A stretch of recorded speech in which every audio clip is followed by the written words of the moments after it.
Hi guys and welcome back to my channel. Hi.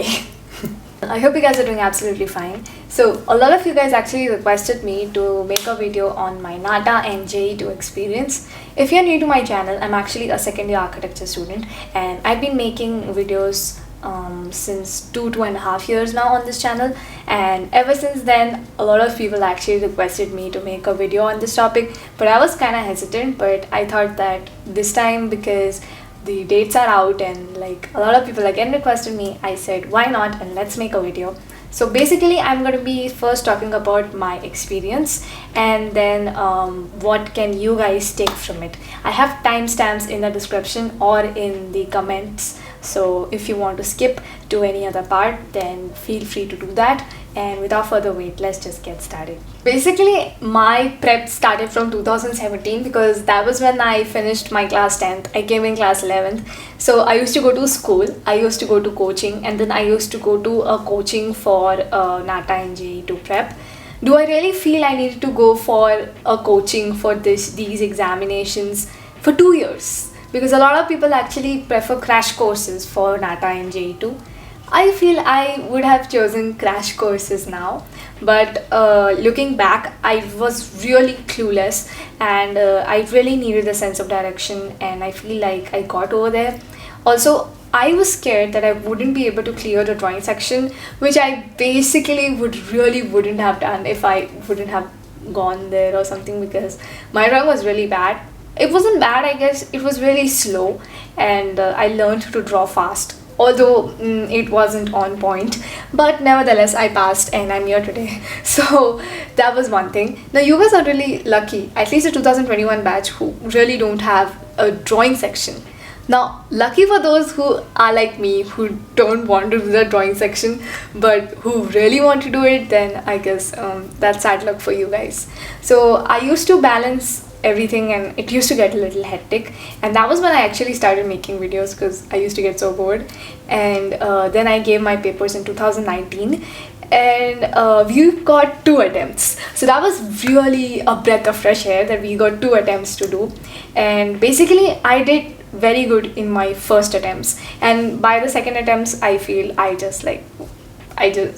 mean I studied but I couldn't score a lot. So in JE my score was, wait, let me check, because I guess I still have the mark sheet. Yeah, I still have the mark sheet. So my score was 96 in JE and J2, don't confuse it with J1. So my score was 96, and for NATA my score was 102. Now I know why my NATA score came really less. It was because my drawing was really bad and I really couldn't do justice to my drawing. So that's where I lacked. But I know my aptitude in maths was good, so that's why it brought me to a decent number. When I got my marks for JE, I felt so happy. I'm gonna go, wow, I'm gonna go to the best college.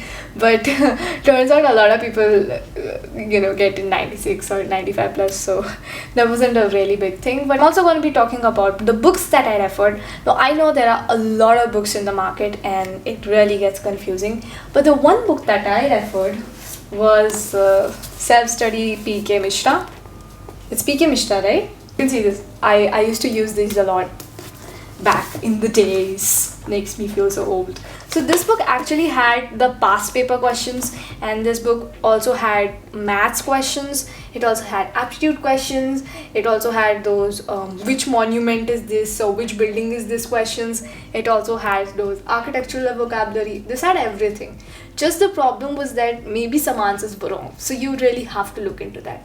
Do I recommend you this book? I really don't know, because I was told to bring this book, so I brought this book, and I didn't think ahead of that. So there are many other books in the market also. I will find about it and I'll put it on the screen or in the description box. You can go and check it out. But maybe what I'll tell you is that buy one book and just stick to it, and don't jump to a lot of books because it does not really matter. The pattern for NATA paper has actually changed. So it is only aptitude and physics and maths.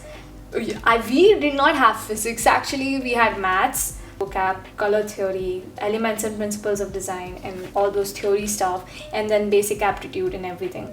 So I was thinking what I could tell you guys from my own experience. So firstly guess it would be to be updated with the news around. Especially, I guess, more than general knowledge, you should also be aware of the architectural news which is happening around. I did not keep up to date, and that's why I got some of those questions wrong. So that is something you should really keep in mind.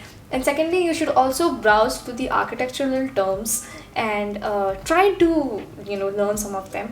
Don't just learn everything which will be given in your book, but look into what have been really recurring in the NATA papers. Or there's one thing that I catched while studying for these papers was that they repeat the questions. They're so lazy, they'll repeat it. So make sure you actually are thorough with the past 10-year papers, so you'll actually see patterns of repetition and you can use it in your own way, especially for general knowledge or for aptitude. Like, they just do it a little bit here and there and it just turns out the same. So that's something you should be looking out for. And then basic color theories and there are some theory topics which could be seen in the books, or maybe you can just buy this book, I don't know. So you should really just give it a try and solve all those questions. Regarding maths and physics, I guess for me, I never referred this book for maths, and whenever I did, I got so tired and I was like, oh, I can't do maths, I'm already so bad at maths. If you are like me, one thing that I'll recommend you, I mean, I don't know whether you want to believe it or not, only follow your CBSE textbook if you're in CBSE, or if you're in ISC or state board. Get all, compare your syllabus with the NATA syllabus ones, like the math syllabus if you can, or the books. Books may you have those questions, right? So try and compare the syllabus and see if you study with your textbook, can you solve the questions or not. For CBSE, I can tell you can solve it, but for ISC and state board, I'm not sure. Maybe that's something you will have to look into. So please look into that, and then you can only refer your textbooks aram se. And once you know your syllabus thoroughly, then you can solve these papers. And the best thing about NATA is that you really don't have a negative marking, so you can just do whatever you want to do. For JEE, I feel like there was negative marking, but I did some tukkas, but generally I only answered questions I was confident in, and it turned out great.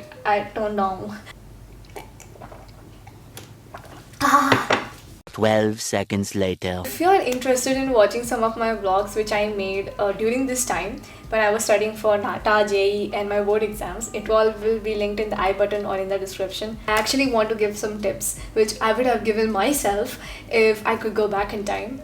The first would be to not stress a lot. I know it's too cliche, but we need somebody to remind us that you shouldn't stress a lot. I know we can get carried away and we can start comparing ourselves with others, which I did a lot and I have kind of controlled it, but I still do compare myself sometimes, like academically. I don't really compare myself with other people for other topics, but academically I do compare a lot.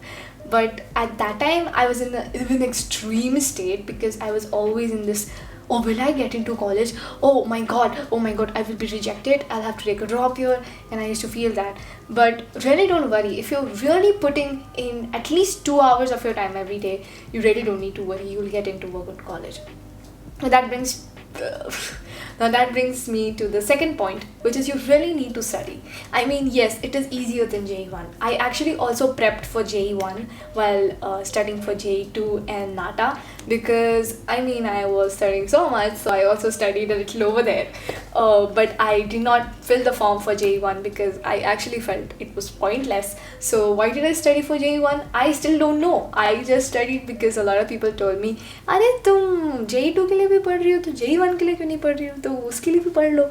So I studied. So I basically wasted my time. Nevertheless, I feel that if you are given 2 hours every day, that's enough. But you really need to give those 2 hours. And now, because you're not going to have the drawing section, it will become even easier for a lot of people to attempt. Because I can understand for some people that kind of a technical drawing, because I know it's creative, but then still, like, to understand those perspectives and everything could be a little technical sometimes. So it could be a little difficult, but considering its aptitude and its maths and physics, giving 2 hours every day would be enough. And you guys can refer online too. That was something I did not do. I actually did not go to websites and refer stuff. So what I mean to say is that you could go to a website called ArcDaily. Now this is something like I'm just telling you guys right now, I didn't do it before. What I would have done was that to keep up with the architectural news, I would have gone on ArcDaily and I would have searched a lot of stuff and searched projects just in your leisure time. So when you get some question in the paper, maybe that could be something which you could have seen on that website. So I'm not telling you to totally depend on that website because it's like a catalog of all architectural projects. It also has some news, so you can refer to that. And you could go to various websites for aptitude quizzes and everything. Generally you could try out some those logical quizzes jo hote hain, which could be sometimes hard for some people, so you can start off by doing some online and then slowly shifting to the ones which are asked in the previous NATA paper questions. And for like general aptitude questions, you could refer the ones which were asked in previous years or some which were given in your books. And then you could also like go online and search for general trivia questions, and I guess that would be well enough. For physics and maths, you could refer your syllabus or what has been asked in the previous years. And please keep on working hard, and I hope and wish you guys a lot of success. And for those who are not appearing this year, I hope my journey and my tips were helpful for you guys. And thank you so much for watching. It is around wait, let me zoom in. It's 1:09 now, so yeah, I should be going to sleep now, and I shall see you guys in my next video. Bye bye.